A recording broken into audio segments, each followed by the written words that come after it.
Números. Números grandes. ¿Números grandes? Sí, grandes. Difíciles de imaginar. Uno escucha que las deudas externas se manejan en miles de millones de dólares, que las estrellas en el cielo están a años luz de la Tierra, que la molécula de ADN contiene 3.000 millones de nucleótidos, que la superficie del Sol tiene una temperatura de 6.000 grados centígrados, etc. Estoy seguro de que cada uno que esté leyendo este párrafo tiene sus propios ejemplos para agregar. Lo que yo hago frente a estas magnitudes es compararlas, contrastarlas con algo que me sea más fácil de representar. En el mundo hay más de 6.500 millones de personas. En realidad ya somos, en agosto de 2005, más de 6.300 millones. Parece mucho, pero ¿qué es mucho? Veamos, ¿qué diferencia hay entre 1 millón y 1.000 millones? Aparte de que el último tiene 3 ceros más.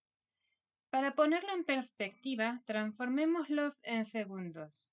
Por ejemplo, supongamos que en un pueblo en donde el tiempo solo se mide en segundos, una persona está acusada de haber cometido un delito.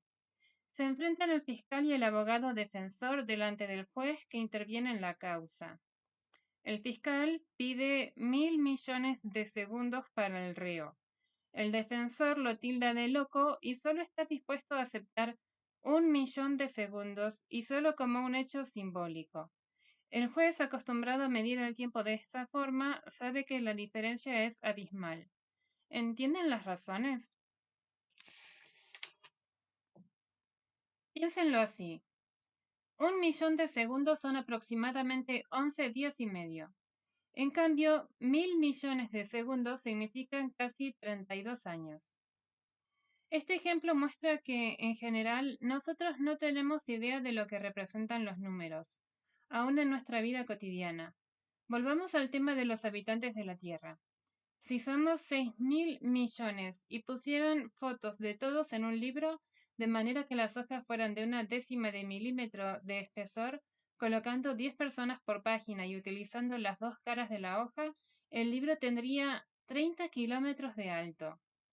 Además, si una persona estuviera muy ávida por mirar fotos y tardara 1 segundo por página para recorrer las 10 que hay allí, y le dedicara 16 horas diarias, le llevaría 28 años y medio mirarlas todas. Con todo, cuando llegara al final, en el año 2033, el libro ya habría aumentado de tamaño, porque ya seríamos 2.000 millones de personas más y el libro tendría otros 10 kilómetros más de espesor. Pensemos ahora cuánto lugar nos haría falta para poder ponernos a todos juntos. El estado de Texas, el de mayor superficie en los Estados Unidos, exceptuando Alaska, podría albergar a toda la población mundial. Sí, Texas tiene una superficie habitable de aproximadamente 420.000 kilómetros cuadrados. Luego nosotros, los humanos, podríamos juntarnos en Texas y tener cada uno una parcela de 70 metros cuadrados para vivir. No está mal, ¿no? Ahora pongámonos en fila, ocupando cada persona una baldosa de 30 centímetros cuadrados. En este caso, la humanidad entera formaría una cola de más de 1.680.000 kilómetros. Eso nos permitiría dar 42 veces la vuelta al globo por el Ecuador. ¿Qué pasaría si todos nos quisiéramos transformar en artistas de cine y filmáramos una película con nosotros como estrellas?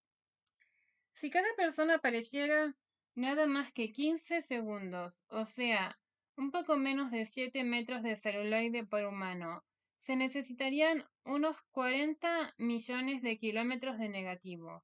Además, si alguien quisiera verla, se tendría que sentar en el cine por 23.333.333 horas, o sea, 972.222 días. lo que significan unos 2663 años.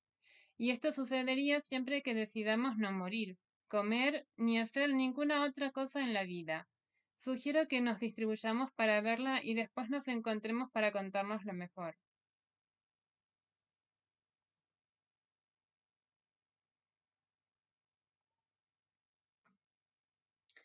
Más sobre números grandes. Peso de un tablero de ajedrez. Otro ejemplo más para este boletín. Hay uno muy conocido por toda persona que quiere ejemplificar el crecimiento exponencial y maravillar a sus interlocutores advirtiendo cómo los números crecen en forma, bueno, justamente en forma exponencial. El caso típico es el de los granitos de arroz con los que el rey de un condado quería premiar a un súbdito que le había hecho un favor y le había salvado la vida. Cuando éste le dice que lo único que quiere es que ponga un tablero de ajedrez, un granito. Cuando éste le dice que lo único que quiere es que ponga en un tablero de ajedrez un granito de arroz en el primer cuadrado, dos en el segundo, cuatro en el tercero, ocho en el cuarto, 16 en el quinto, 32 en el sexto y así, duplicando cada vez más hasta recorrer todos los cuadraditos del tablero, el rey descubre que no alcanzan los granitos de arroz de todo su reino, ni los de todos los reinos de los alrededores, para poder satisfacer la demanda de su salvador. Vamos a actualizar un poco el ejemplo. Supongamos que en lugar de granitos de arroz ponemos pepitas de oro, de 1 gramo cada una. Obviamente, si el rey se había tropezado con una dificultad terminal en el caso de los granitos de arroz, mucho peor le iría con las pepitas de oro. Pero la pregunta que quiero hacer es otra. Si el rey hubiera podido satisfacer lo que le pedían, ¿cuánto pesaría el tablero de ajedrez? Es decir, suponiendo que se pudiera poner en el tablero la cantidad de pepitas de oro que el súbdito le había indicado, ¿cómo levantarían el tablero?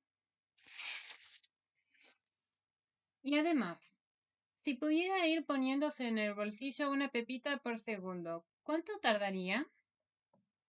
Como hay 64 cuadraditos en el tablero de ajedrez, se tendrían 1 trillón de pepitas de oro. Seguro que aquí los números vuelven a ser confusos, porque uno no tiene la más vaga idea de lo que significa 1 trillón de ningún objeto. Comparémoslo entonces con algo que nos sea más familiar. Si, como dijimos antes, cada una de las pepitas pesa solo 1 gramo, la pregunta es, ¿cuánto es 1 trillón de gramos? Esto representa 1 billón de toneladas. Igual es un problema porque ¿quién tuvo alguna vez 1 billón de algo? Este peso sería equivalente a tener 4.000 millones de Boeing 777 con 440 pasajeros a bordo, su tripulación y combustible para viajar 20 horas. Y aún así, si bien avanzamos un poco, uno podría preguntarse cuánto es 4.000 millones de algo. ¿Y cuánto tiempo tardaría uno en ponerse las pepitas de oro en el bolsillo si uno pudiera hacerlo a una velocidad súper rápida de una pepita por segundo? Tardaría nuevamente 1 trillón de segundos. Pero, ¿cuánto es 1 trillón de segundos? ¿Cómo medirlo con algo que nos resulte familiar? Por ejemplo, basta pensar que nos llevaría más de 100.000 millones de años. No sé ustedes, pero yo tengo previsto hacer otras cosas con mi tiempo.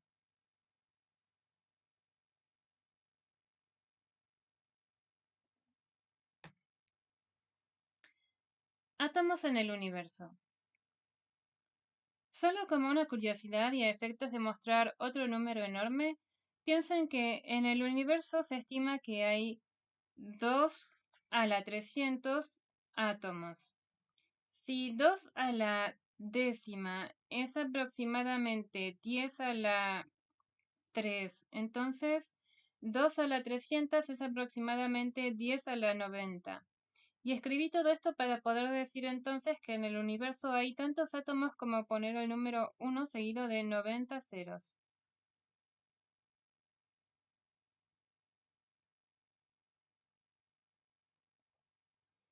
¿Qué es un año luz? Un año luz es una medida de distancia y no de tiempo. Mide la distancia que la luz tarda un año en recorrer. Para poner en perspectiva esto, digamos que la velocidad de la luz es de 300.000 kilómetros por segundo. El resultado de multiplicar este número por 60 para transformarlo en minutos es 18 millones kilómetros por minuto.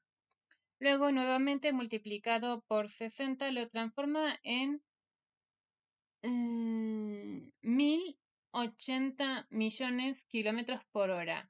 1080 millones de kilómetros por hora, sí. Multiplicado por 24, resulta que la luz viajó 25.000 millones de kilómetros en un día. Quiero agradecer que el texto pone el número y dentro de paréntesis pone cómo se lee.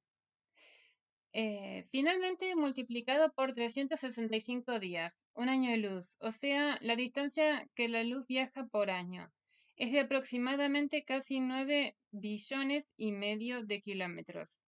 De manera tal que cada vez que les pregunten cuánto es un año luz, ustedes convencidos digan que es una manera de medir una distancia, grande pero distancia al fin, y que es de casi 9 billones y medio de kilómetros. Es lejos, vean.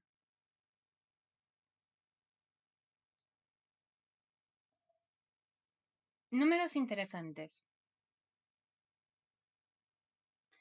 Voy a probar ahora que todos los números naturales son números interesantes. Claro, la primera pregunta que surge es, ¿qué quiere decir que un número sea interesante?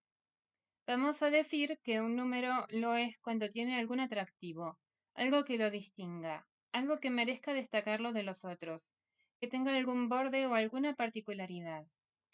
Creo que todos entendemos ahora lo que quiero decir con interesante. Ahora la demostración. El número 1 es interesante porque es el primero de todos. Lo distingue entonces el hecho de ser el más chico de todos, los números naturales. El número 2 es interesante por varias razones. Es el primer número par. Es el primer número primo.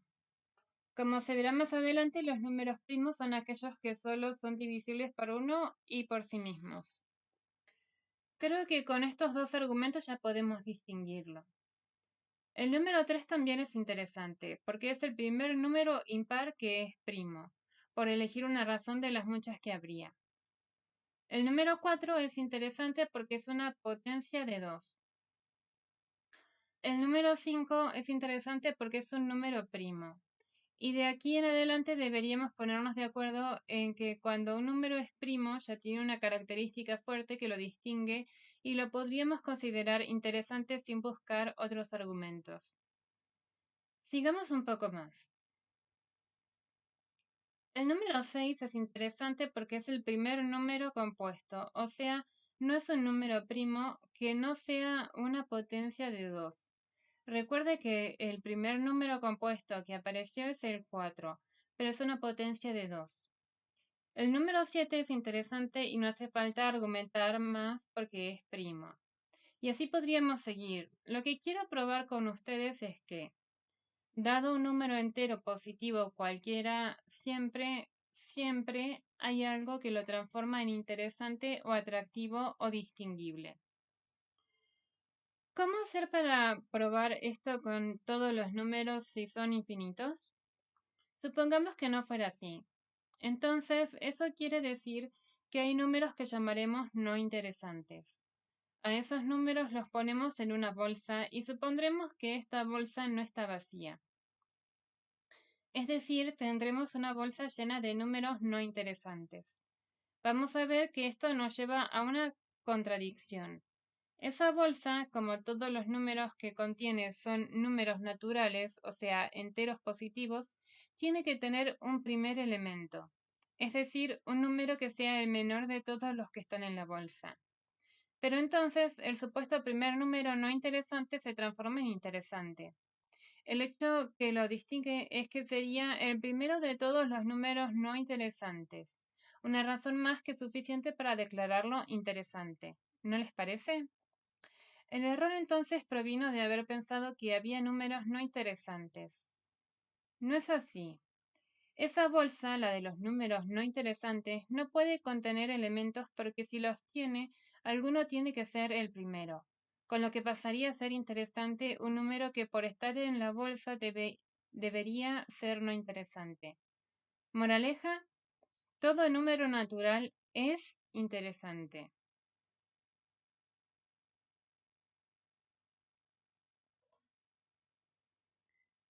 ¿Cómo conseguir un contrato como consultor usando un poco de matemática? Uno puede hacerse pasar por adivino o por una persona muy entrenada en predecir el futuro o aventurar lo que va a pasar en la bolsa de valores. Basta con aprovechar la rapidez con la que crecen las potencias de un número. Este es un ejemplo muy interesante. Supongamos que tenemos una base de datos de 128.000 personas. Por las dudas no crean que son tantas, ya que la mayoría de las grandes empresas las tienen, las compran o las averiguan. De todas formas, para lo que quiero invitarlos a pensar, podríamos empezar con un número más chico. Igualmente, el efecto sería el mismo. Supongamos que uno elige alguna acción o algún commodity cuyo precio cotice en la bolsa. Digamos, para fijar las ideas, que uno elige el precio del oro. Supongamos también que ustedes se sientan frente a su computadora un domingo por la tarde. Buscan la base de datos que tienen y seleccionan las direcciones electrónicas de todas las personas que allí figuran. Entonces, a la mitad de ellas, 64.000, les envían un mail diciéndoles que el precio del oro va a subir al día siguiente, lunes. Y a la otra mitad les envían un mail diciéndoles lo contrario, que el precio del oro va a bajar. Por razones que quedarán más claras a medida que avance con el ejemplo, excluiremos los casos en los que el oro permanece con el precio constante en la apertura y el cierre. Cuando llega el lunes, al finalizar el día, el precio del oro o bien subió o bien bajó. Si subió, hay 64.000 personas que habrán recibido un mail de ustedes diciéndoles que subiría. Claro, ¿qué importancia tendría? Haber acertado un día lo que pasaría con el oro tiene poca relevancia. Pero sigamos con la idea. El lunes a la noche, de las 64.000 personas que habían recibido su primer mail diciéndoles que el precio del oro subiría, ustedes seleccionan la mitad, 32.000, y les dicen que el martes volverá a subir. Y a la otra mitad, los otros 32.000, les envían un mail diciéndoles que va a bajar. Llegado el martes por la noche, ustedes están seguros de que hay 32.000 para los cuales ustedes no solo acertaron lo del martes, sino que ya habían acertado el lunes. Ahora repitan el proceso. Al dividir por la mitad a 16.000, les dicen que va a subir y al resto, los otros 16.000, que va a bajar. Resultado, el miércoles ustedes tienen 16.000 personas a las que les avisaron el lunes, el martes y el miércoles lo que pasaría con el precio del oro. Y acertaron las 3 veces para este grupo. Repítanlo una vez más. Al finalizar el jueves, ustedes tienen 8.000 para los que acertaron 4 veces y el viernes por la noche tienen 4.000. Piensen bien, el viernes por la noche ustedes tienen 4.000 personas que los vieron acertar todos los días con lo que pasaría con el precio del oro, sin fallar nunca. Claro que el proceso podría seguirlo a la semana siguiente y podrían tener 2.000 al siguiente lunes, 1.000 al martes y si queremos estirarlo aún más, el miércoles de la segunda semana tendrían 500 personas a las que les fueron diciendo día por día durante 10 días lo que pasaría con el precio del oro. Si alguno de ustedes pidiera a estas personas que lo contrataran como consultor pagándole, digamos, $1.000 por año, no lo quiero poner por mes porque tengo cierto pudor aún, ¿no creen que contratarían sus servicios? Recuerden que ustedes acertaron siempre por 10 días consecutivos. Con esta idea, empezando con una base de datos o bien más grande o más chica, o parando antes en el envío de correos electrónicos, ustedes se pueden fabricar su propio grupo de personas que crean en ustedes o que crean sus predicciones y ganar dinero en el intento. Excluí adrede el caso en que el precio del oro permanece igual en la apertura y en el cierre porque para el ejemplo es irrelevante.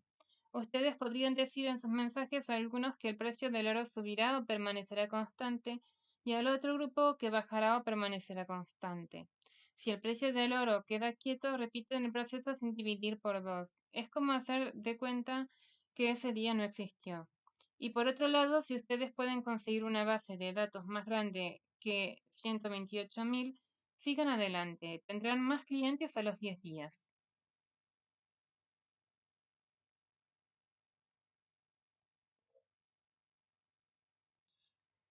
Hotel de Hilbert. Los conjuntos infinitos tienen siempre un costado atractivo. Atentan contra la intuición. Supongamos que hubiera un número infinito de personas en el mundo. Y supongamos también que hay un hotel en una ciudad que contiene infinitas habitaciones. Estas habitaciones están numeradas y a cada una le corresponde un número natural. Así entonces, la primera lleva el número 1, la segunda el 2, la tercera el 3, etc. Es decir, en la puerta de cada habitación hay una placa con un número que sirve de identificación. Ahora supongamos que todas las habitaciones están ocupadas y solo por una persona. En un momento determinado llega al hotel un señor con cara de muy cansado. Es tarde en la noche y todo lo que este hombre espera es terminar rápido con el papelerío para irse a descansar. Cuando el empleado de la recepción le dice, lamentablemente no tenemos ninguna habitación disponible, ya que todas las habitaciones están ocupadas, el recién llegado no lo puede creer y le pregunta, ¿pero cómo? ¿No tienen ustedes infinitas habitaciones? Sí, responde el empleado del hotel. Entonces, ¿cómo me dice que no le quedan habitaciones disponibles? Y sí, señor, están todas ocupadas. Vea, lo que me está contestando no tiene sentido. Si usted no tiene la solución al problema, lo ayudo yo. Y aquí conviene que ustedes piensen la respuesta. ¿Puede ser correcta la respuesta del conserje no hay más lugar si el hotel tiene infinitas habitaciones? ¿Se les ocurre alguna solución? Aquí va. Vea, continuó el pasajero. Llame al señor de la habitación que tiene el número 1 y dígale que pase a la que tiene el 2. A la persona que está en la habitación 2 que vaya a la del 3. A la del 3 que pase a la del 4 y así siguiendo.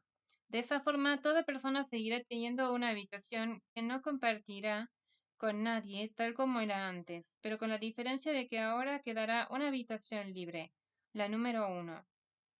El conserje lo miró incrédulo, pero comprendió lo que le decía el pasajero, y el problema se solucionó. Ahora bien, algunos problemas más. A. Si en lugar de llegar un pasajero llegan dos, ¿qué sucede? ¿Tiene solución el problema? B. ¿Y si en lugar de dos llegan 100?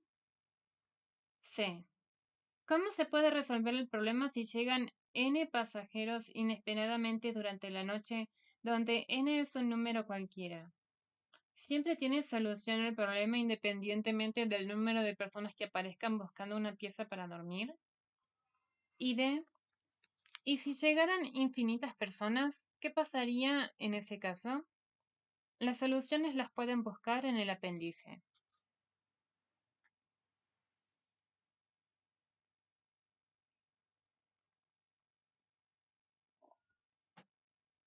Repitan conmigo. No se puede dividir por cero. Imaginen que entran en un negocio en donde toda la mercadería que se puede comprar cuesta 1.000 pesos. Y ustedes entran justamente con esa cantidad, 1.000 pesos. Y si yo les preguntara, ¿cuántos artículos pueden comprar? Creo que la respuesta es obvia, uno solo. Si en cambio en el negocio todos los objetos valieran 500 pesos, entonces con los 1.000 pesos que trajeron podrían comprar ahora dos objetos.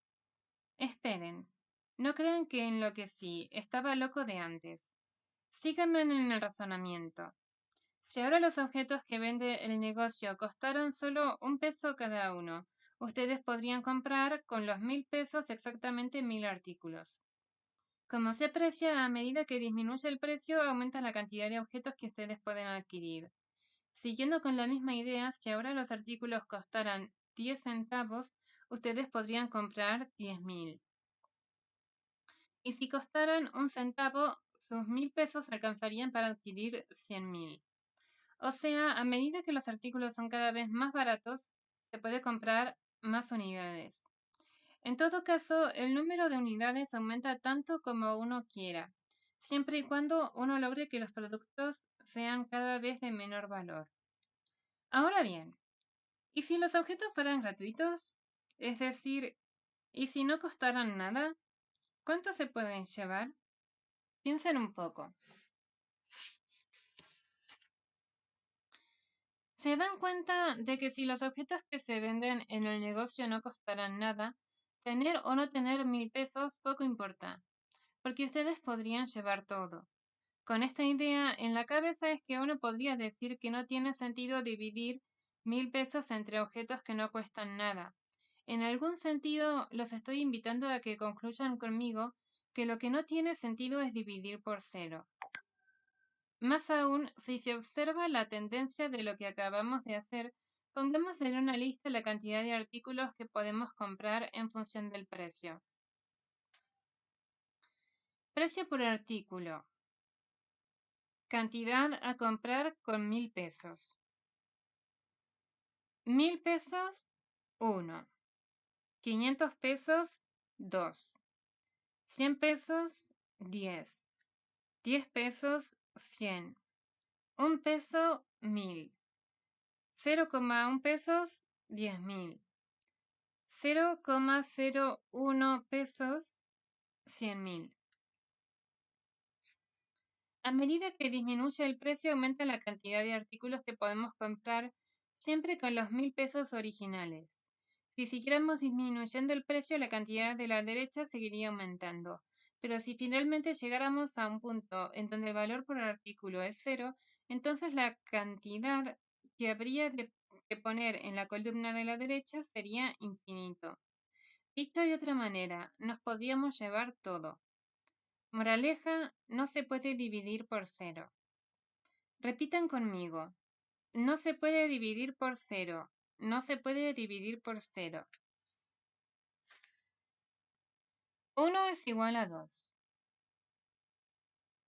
Supongamos que uno tiene dos números cualesquiera, A y B. Supongamos además que A es igual a B. Síganme con este razonamiento.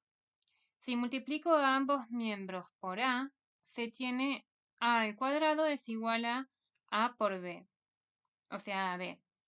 Sumemos ahora A al cuadrado menos 2AB en ambos miembros. Resulta entonces la siguiente igualdad. A al cuadrado más, dentro de paréntesis, A al cuadrado menos 2AB, cierro paréntesis, igual AB más, abro paréntesis, A al cuadrado menos 2AB, cierro paréntesis. O sea, agrupando 2A al cuadrado menos 2AB es igual a A al cuadrado menos AB. Sacando factor común en cada miembro, 2A, abro paréntesis, A menos B, cierro paréntesis, igual a, abro paréntesis, A menos B, cierro paréntesis. Luego, simplificando en ambos lados por paréntesis, A menos B, cierro paréntesis, se tiene 2A igual a A. Ahora, simplificamos la A de ambos lados y se tiene 2 es igual a 1. ¿Dónde está el error? Es que tiene que haber alguno, ¿no? Quizás ustedes ya se dieron cuenta, quizá todavía no. Les sugiero que lean detenidamente cada paso y traten de descubrir solos dónde está el error. La respuesta de todas formas está en la página de soluciones.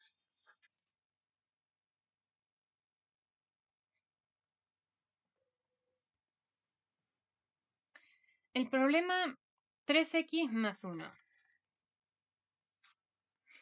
Les propongo un ejercicio para que hagamos juntos. Naturalmente, ni yo estoy aquí para acompañarlos. Aquí significa donde están ustedes ahora leyendo este libro, ni ustedes están conmigo aquí. Aquí es donde estoy yo, sentado frente a mi computadora escribiendo estas líneas. De todas formas, digresión aparte, síganme en este razonamiento.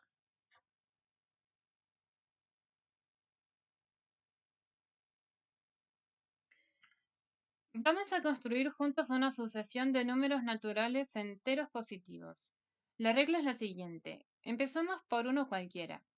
Digamos a manera de ejemplo que elegimos el número 7. Ese va a ser el primer elemento de nuestra sucesión. Para generar el segundo elemento hacemos lo siguiente. Si el que elegimos primero es par, lo dividimos por 2. En cambio, si es impar, lo multiplicamos por 3 y le sumamos 1. En nuestro ejemplo, al haber elegido el 7 como no es par, tenemos que multiplicarlo por 3 y sumarle 1. Es decir, se obtiene el número 22, ya que 3 por 7 es igual a 21 y sumado 1 queda 22. Tenemos entonces los primeros dos elementos de nuestra sucesión.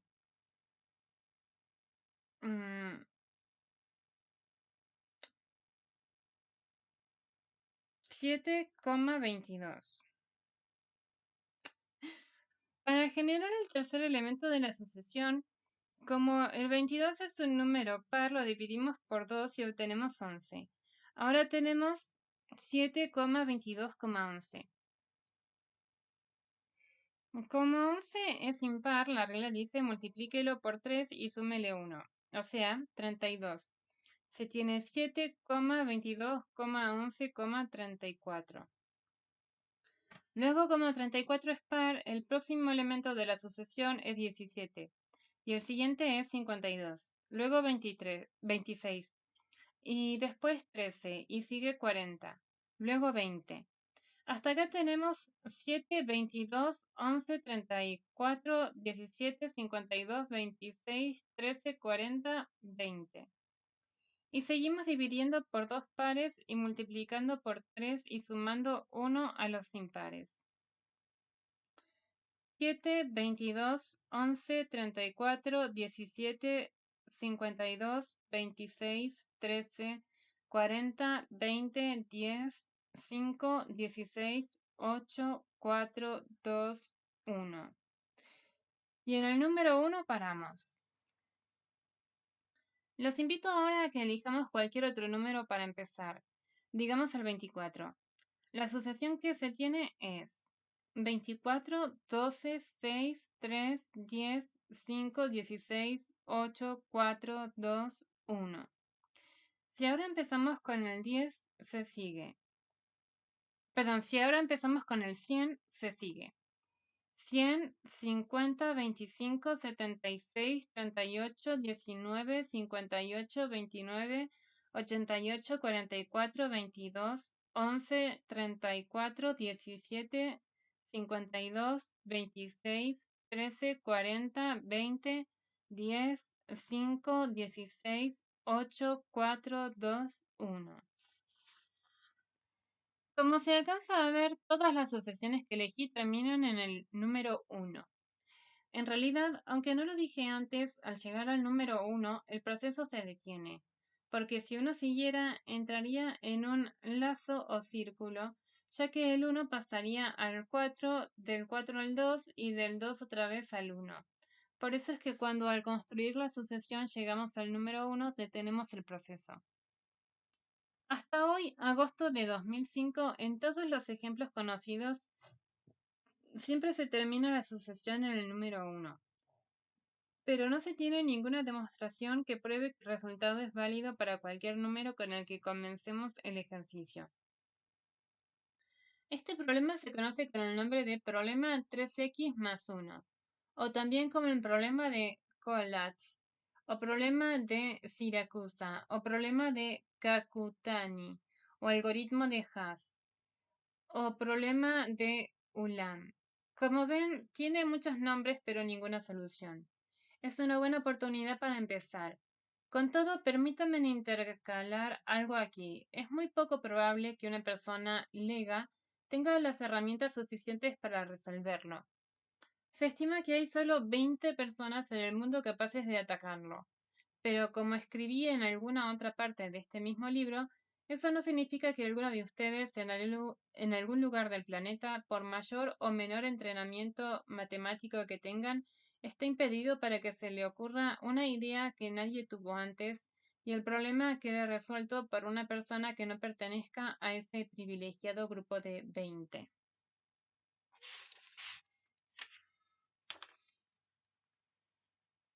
Este problema que acaban de leer se inscribe dentro de una larga lista que la matemática tiene sin resolver aún.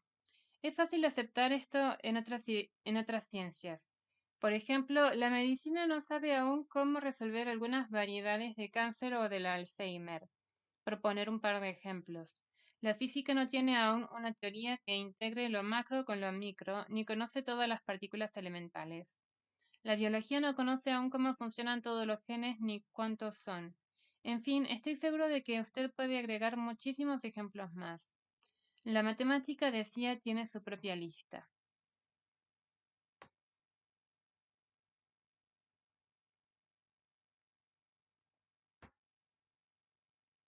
¿Cuántas veces se puede doblar un papel?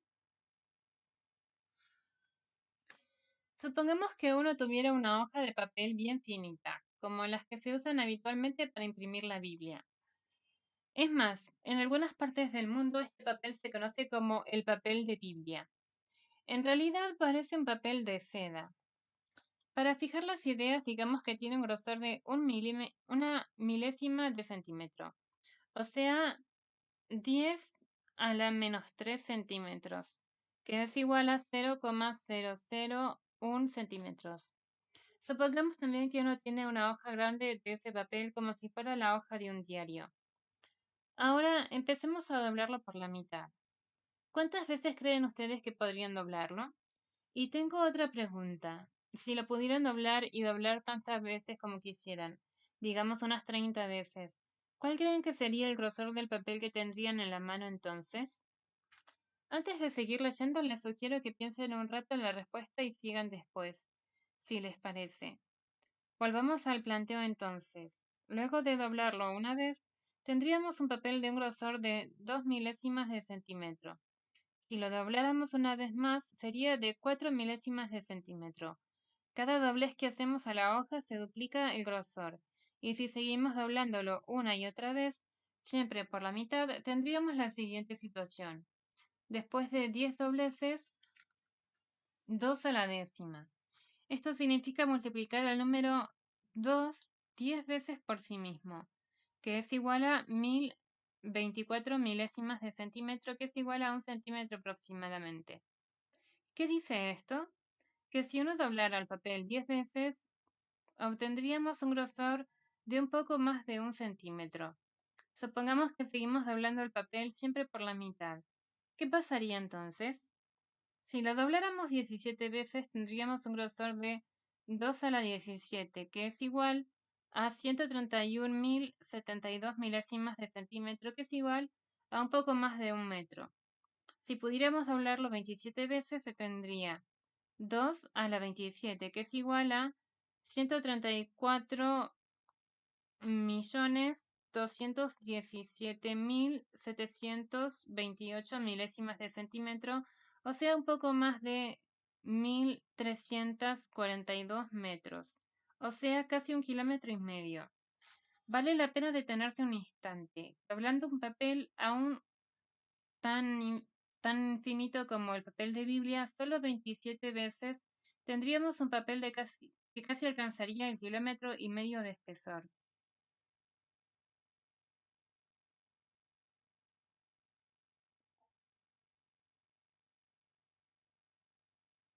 ¿Qué es más? ¿El 37% de 78 o el 78% de 37?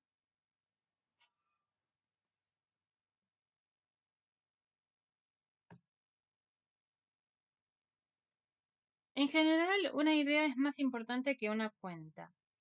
Es decir, atacar un problema usando la fuerza bruta no siempre es aconsejable. Por ejemplo, en el caso de que a uno le preguntaran ¿qué número es mayor? ¿El 37% de 78 o el 78% de 37?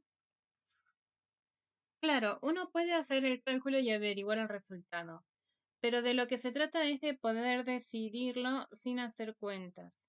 La idea reside en advertir que para calcular el 37% de 78, uno tiene que multiplicar 37 por 78 y luego dividir por 100.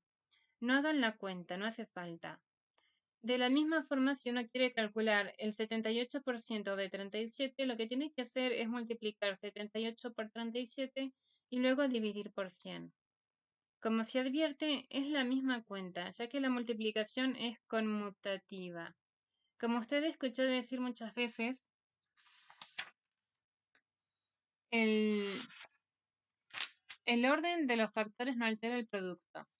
Es decir, independientemente de cuál sea el resultado, que al final es 28,86, da lo mismo cualquiera de los dos. Es decir, los números son iguales.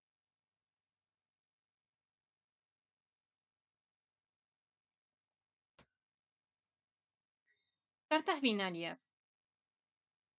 Piensen en el siguiente hecho. No importa si ustedes hablan inglés, alemán, francés, portugués, danés, sueco.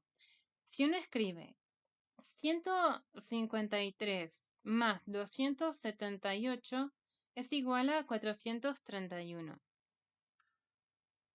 Toda persona que viva en Inglaterra o Estados Unidos o Alemania o Francia o Portugal o Brasil, Dinamarca, por poner algunos ejemplos de países en donde se hablen idiomas distintos, entienden. Esto quiere decir, el lenguaje de los números es más universal que el de los diferentes idiomas. Lo trasciende. Es que nos hemos puesto de acuerdo, aún sin saberlo, en que los números son sagrados. Bueno, no tanto. Pero lo que quiero decir es que hay ciertas convenciones. Los números obviamente son una convención que trascienden los acuerdos que hicimos alguna vez para comunicarnos. Europa tardó más de 400 años en adoptar la numeración arábiga, o sea, el número que usamos hoy, y cambiar lo que se usaba hasta entonces, los números romanos. El primero que los introdujo en Europa fue el famoso Fibonacci hacia 1220. Fibonacci, cuyo padre italiano lo había llevado de niño al norte de África, entendió claramente la necesidad de usar otra numeración más apropiada. Pero si bien no quedaban dudas de las ventajas que la nueva numeración tendría, los mercaderes de la época se ocuparon de evitar el progreso que les impediría a ellos hacer trampa en las cuentas. A propósito, los romanos ignoraban el cero. La dificultad para hacer cálculos se puede resumir en algo que escribió Juan Enríquez en As the Future Catches You. Trate de multiplicar 436 por 618 en números romanos y después me cuenta. Ahora bien, cuando uno escribe el número 2.735.896, en realidad está abreviando o simplificando la siguiente operación. A. 2 millones más 700 2 millones más 700.000 más 30.000 más 5.000 más 800 más 90 más 6. Claro, uno no se da cuenta de que está haciendo esto, ni necesita hacerlo. Pero en realidad la notación es un acuerdo que hacemos originalmente para abreviar todo lo que escribimos en la fila A. Puesto de otra manera sería como escribir B. 2 por 10 a la sexta más 7 por 10 a la quinta más 3 por 10 a la cuarta más 5 por 10 a la al cubo más 8 por 10 a la 2 más 9 por 10 a la 1 más 6 por 10 a la 0, con la convención de que el número 10 a la 0 es igual a 1. Es lo que estudiábamos en la escuela primaria y que la maestra nos enseñaba como las unidades de millón, las centenas de mil, las decenas de mil, las unidades de mil, las centenas, las decenas y las unidades así a secas. Uno nunca más utilizó esa nomenclatura ni le hizo falta tampoco. Lo curioso es que para poder escribir los números de la forma en la que los escribimos, necesitamos decir, por ejemplo, cuántas decenas de mil, cuántas unidades de mil, cuántas centenas, etc. Para eso necesitamos los números que en la ecuación B puse en letras negritas y con un tamaño un poco más grande. Y esos números son los que llamamos dígitos, que como todo mundo sabe, supongo, son 10. 0, 1, 2, 3, 4, 5, 6, 7, 8 y 9. Supongamos que ahora uno contara solamente con dos dígitos, 0 y 1. ¿Cómo hacer para poder escribir un número? Si uno sigue la misma lógica que cuando tiene los 10 dígitos, primero los usa a todos por separado, es decir, usa 0, 1, 2, 3, 4, 5, 6, 7, 8, 9. Cuando llega hasta aquí ya no los puede usar a los dígitos solos, necesita combinarlos, es decir, necesitamos usar ahora dos de los dígitos. Y empieza con el 10 y sigue 11, 12, 13, 14, 19. Aquí necesita empezar con el siguiente dígito y usa el 20, 21, 22, 23, 29, 30, etc. Hasta, hasta que llega al 97, 98, 99. En este punto ya agotó todas las posibilidades de escribir números que tengan dos dígitos, y sirvieron para enumerar los primeros 100, porque empezamos con el 0 hasta el 99 hay justo 100. ¿Y ahora?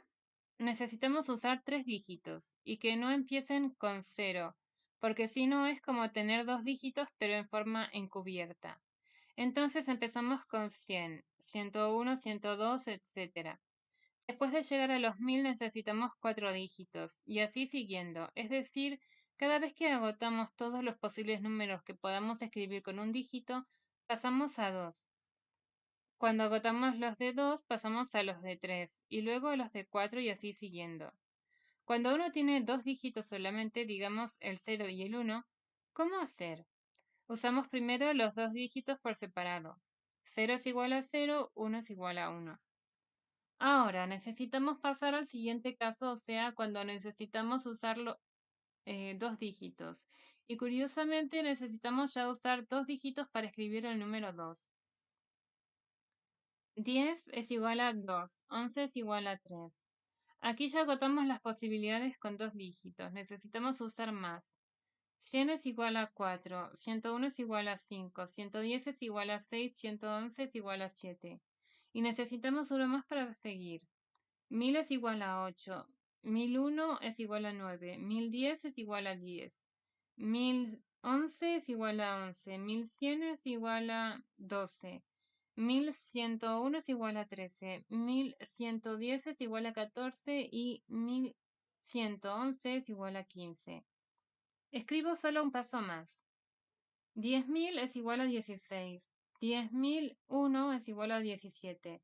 10.010 es igual a 18, 10.011 es igual a 19, 10.100 es igual a 20, 10.101 es igual a 21,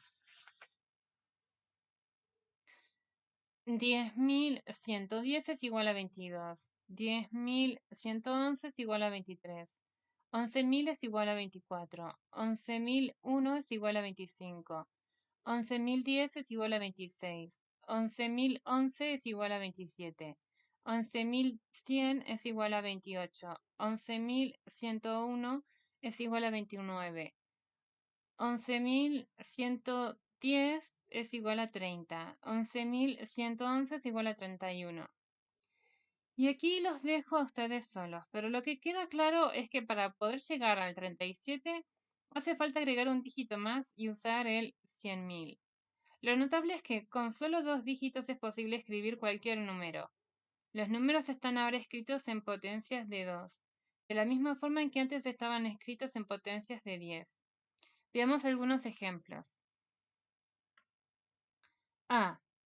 111 es igual a 1 por 2 a la 2 más 1 por 2 a la 1 más 1 por 2 a la 0, que es igual a 7. B. 1010 es igual a 1 por 2 al cubo más 0 por 2 al cuadrado más 1 por 2 a la 1 más 0 por 2 a la 0 que es igual a 10. C. 1100 es igual a 1 por 2 al cubo más 1 por 2 al cuadrado más 0 por 2 a la 1 más 0 por 2 a la 0 que es igual a 12. D. 110.101 es igual a 1 por 2 a la quinta más 1 por 2 a la cuarta más 0 por 2 al cubo más 1 por 2 al cuadrado más 0 por 2 a la 1 más 1 por 2 a la 0 que es igual a 53. E. 10.101. No, a ver. 10.101.000. 10 es igual a 1 por 2 a la séptima, más 0 por 2 a la sexta, más 1 por 2 a la quinta, más 0 por 2 a la cuarta, más 1 por 2 al cubo, más 0 por 2 al cuadrado, más 1 por 2 a la 1, más 0 por 2 a la 0. Es igual a 170. Un dato interesante es que todo número par termina en 0 y todo número impar termina en 1. Creo que a esta altura está claro qué hace uno para descubrir de qué número se trata en la escritura decimal cuando uno lo tiene escrito en forma binaria.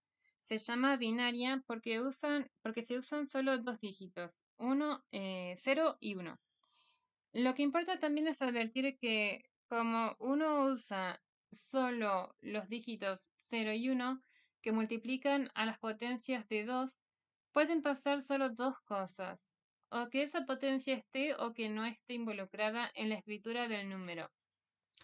Por ejemplo, en la escritura del número 6, entre paréntesis 110, las potencias que están involucradas son 2 al cuadrado más 2 a la 1, ya que 2 a la 0, que antecede a 2 a la 1, dice que esa potencia no aparece. Justamente ese es el secreto que permite resolver el enigma de las cartas binarias que aparecen en el apéndice del libro.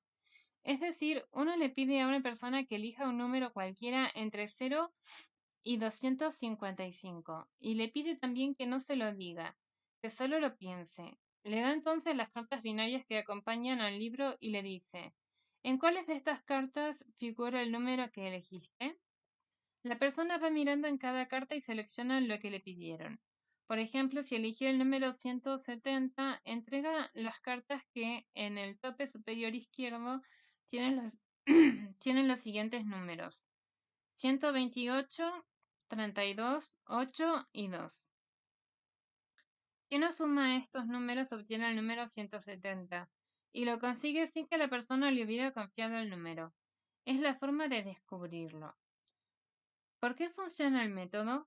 Porque la persona, al elegir las cartas en donde figura el número, le está diciendo a uno sin que ellos sepan, claro, en dónde están los unos en la escritura binaria del número que eligieron. Por eso, si la persona que eligió mentalmente el número 170 tuviera que escribir el número en notación binaria, habría escrito 10.101.010. O lo que es lo mismo, 10.101.010 es igual a 1 por 2 a la 7, más 0 por 2 a la sexta, más 1 por 2 a la quinta, más 0 por 2 a la cuarta, más 1 por 2 al cubo, más 0 por 2 al cuadrado, más 1 por 2 a la 1, más 0 por 2 a la 0, que es igual a 170. Y por eso al elegir las cartas es lo mismo que si estuviera eligiendo los unos. Las cartas que no le entrega son las cartas que contienen los ceros. Por último, ¿cómo hacer para saber cómo escribir un número cualquiera en forma binaria? Por ejemplo, si yo tengo el número 143, ¿cuál es la escritura? Es importante aprender a resolver este problema, porque si no, habría que empezar la lista número por número hasta llegar al 143. Lo que se hace es dividir el número 143 por 2 y el resultado volver a dividirlo por 2 y seguir así hasta el cociente que se obtenga, o sea 0 o 1. En ese caso, entonces, 143 es igual a 71 por 2 más 1. O sea, acá el cociente es 71 y el resto es 1. Seguimos. Ahora dividimos el 71 por 2. 71 es igual a 35 por 2 más 1. El cociente acá es 35 y el resto es 1. Dividimos 35 por 2. 35 es igual a 17 por 2 más 1. Cociente 17, resto 1. 17 es igual a 8 por 2 más 1. Cociente 8, resto 1. 8 es igual a 4 por 2 más 0. Cociente 4, resto 0.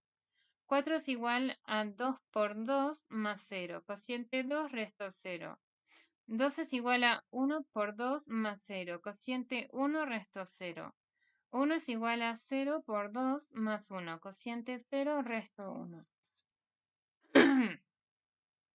Cociente 0, resto 1. Y aquí termina la historia. Lo que uno hace es juntar todos los restos que obtuvo y ponerlos todos juntos, de abajo hacia arriba. 10.111.1 1 más 2 a la 7 más 0 por 2 a la sexta más 0 por 2 a la quinta más 0 por 2 a la cuarta más 1 por 2 al cubo más 1 por 2 al cuadrado más 1 por 2 a la 1 más 1 por 2 a la 0, que es igual a 128 más 8 más 4 más 2 más 1, 143.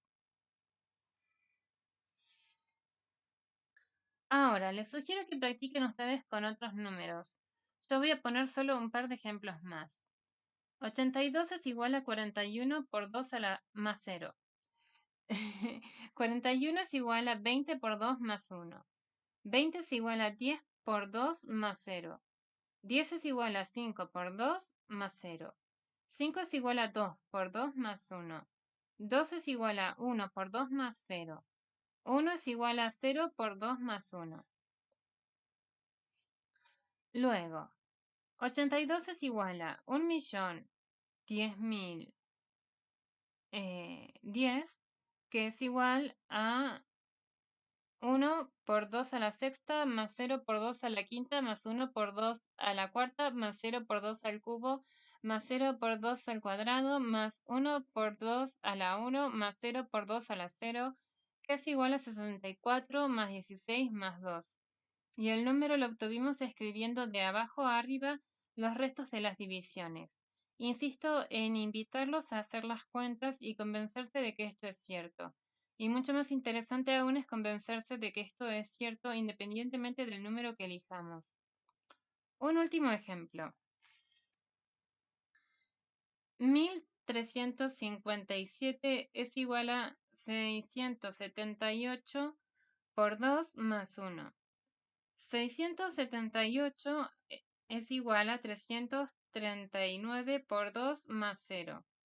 339 es igual a 169 por 2 más 1. 169 es igual a 84 por 2 más 1. 84 es igual a 42 por 2 más 0. 42 es igual a 21 por 2 más 0. 21 es igual a 10 por 2 más 1. 10 es igual a 5 por 2 más 0. 5 es igual a 2 por 2 más 1. 2 es igual a 1 por 2 más 0. 1 es igual a 0 por 2 más 1. Luego el número que buscamos es 10... a ver, no. Luego el número que buscamos es 10.101.100.000 101, lo que significa